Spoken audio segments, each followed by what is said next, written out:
Now let's go into it. Game number 2, HwangSin versus HayprO. The map is Ohana, but good God, man. And then HwangSin's a funny. He's a troll.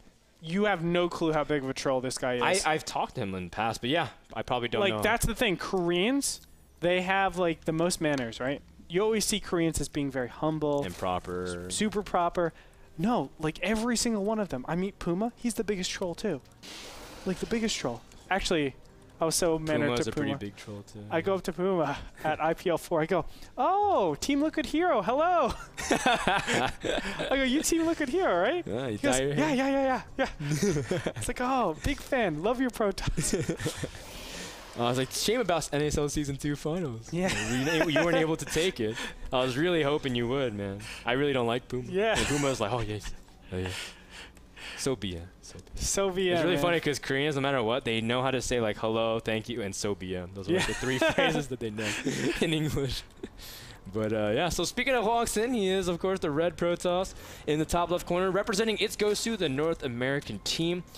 And HwangSin opened up Nexus first last game. Looks like he will just Nexus first as well. He does have the probe in position in case HayprO was trying to go for a fast hatchery, but HayprO already skimming that and going for the fast third. Now, I've thought about this a lot, Frodan.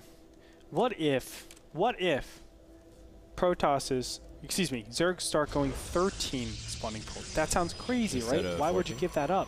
But you get the 13 spawning pool to punish players that go for Nexus. a super fast Nexus, a Nexus first. So you can get the Zerglings in just in time. Exactly. Do you think that would work? Oh. Well, we've seen Zergs like TLO actually go 12 pool because of it. Yes. And it works really well, but it does stall your economy. It's just like a little hiccup in your economy as a result. So 13 might be a compromise. Who knows? You could theory craft with some people. I know you like to talk to Vibe from its Gosu. I want to actually bring that up because I feel like getting the extra queen out a little bit earlier, it won't really suffer. You won't suffer too much because you can clear out any pylons. You don't have to worry about those shenanigans. You're actually a lot safer overall, and you can do a lot of damage. So I'm actually going to fiddle around with that with my Zerg, man. Fair enough. In the meantime, we do see the probe. Oh, the probe actually dies early on, but HwangSin gets the information. He sees the third, or I call it the third because that's where the conventional third is, but it really is just the expansion from HayprO. So he sees the expansion. It's pretty much expected, and HwangSin transitioning normally. Now, Ohana. Ohana is an interesting map for Protoss versus Zerg. We've seen a lot of epic games dating back to Hero versus Damaga. We saw Dark Force versus Noni, TLO versus Axlab. So we've seen pretty cool PvZs, and I feel like PvZ has been figured out a little bit on this map in terms of dynamics. What can we really be expecting on Ohana, Andre? It's interesting that HayprO chose this map. Normally, it's really easy to keep your third or defend your third. And that's like a nightmare. I mean, Zergs really don't want the Protoss opponent expanding. If anything, you want to be attacking the natural, keeping them on 2 base for as long as possible, and then you're in a great position. But HayprO chose this map. Now, this third is like super far back. It's tucked away in a corner. It's very easy to actually reinforce this because you just blow down the destructible rocks, and all of a sudden you're defending your third yet again. I don't know, it's just a really weird map in general, but I can understand it at the same time because it gives him a lot of room to take his third. It gives him a lot of room to really set up his economy. So normally Zergs will be able to just skyrocket in the amount of drones. They can actually get a half production cycle more drones, I would say, go up to 60, 70 drones before actually making any units. Drone, more drone. That's what Zergs love to do. So I can understand there, but going into the later game stages, Frodan, I feel like HayprO will be in a tough situation. That is if HwangSin plays for that, however, and he is known for a 2 base. So maybe he's just playing the mind game, the meta game. He's playing off his reputation. Exactly. Because he went for a third and was able to gear up for a huge push based off his 3 bases. And everyone knows 3-base Protoss is pretty scary compared to 2-base Protoss if you can get up that huge ball. HayprO, this game should be much more prepared. You can see he's incorporating an Evo Chamber way earlier into his build compared to last game because he knew that Dark Templar definitely caused much more chaos than he anticipated. He's going to scout with his Overlord also into the main to get a quick glimpse of those gateways, which is a pretty normal transition. You see usually 4 gates and a robotics, and HwangSin is opening up the same exact way as he did in game number 1. Except the delayed +1, but still. This is a really good build, I think, on this map, just because there's that single ramp. Of course, there's a lot of space in between your natural and your main. So if I displace units all the way out here, it's actually really easy to get your, what is it, the sentries in place. But here we go, the same exact tactic. And HwangSin should know this is coming. Excuse me, HayprO should know this is coming. HwangSin definitely knows. He definitely knows this is coming. coming. But I like this a little bit of a wrench into things. He's gonna send 4 zealots to pressure another base. And no, he did that last time. Did he do that last time? No, I thought he warped in 4 zealots. No, he did that. He did 3 zealots over to the side. Yeah. Oh, okay. I actually missed that because I was paying attention to the warp prism. No, you're absolutely okay. My mistake, Andre. Thank you for pointing that out. No, same exact thing. You can see the roaches are out of position quite a bit. There's the force field. And now all of HayprO's units are trapped on that top. Oh, now, he is doing a harass type style. He's not going to commit to this too hard. The Zealots are going to do a ton of damage over here.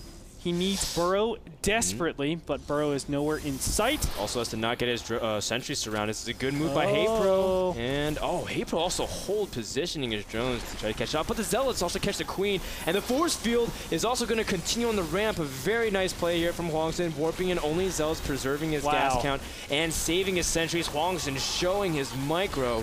And we see that HayprO has been very, very perplexed here by these Torch Sentries and Warp Prism. These Zealots are doing so much damage than they ever should be. And you can see HwangSin paying close, meticulous attention to his sentries and making sure they can't ever get sniped by the roach. This did a ton of damage, forces a lot of roaches out when HayprO does not want to be starting roach production. He's at 57 drones, which is a good amount, but it really stagnates his ability to tech. You can see in the back here, HwangSin is already prepared for this big amount of roaches. And look at this.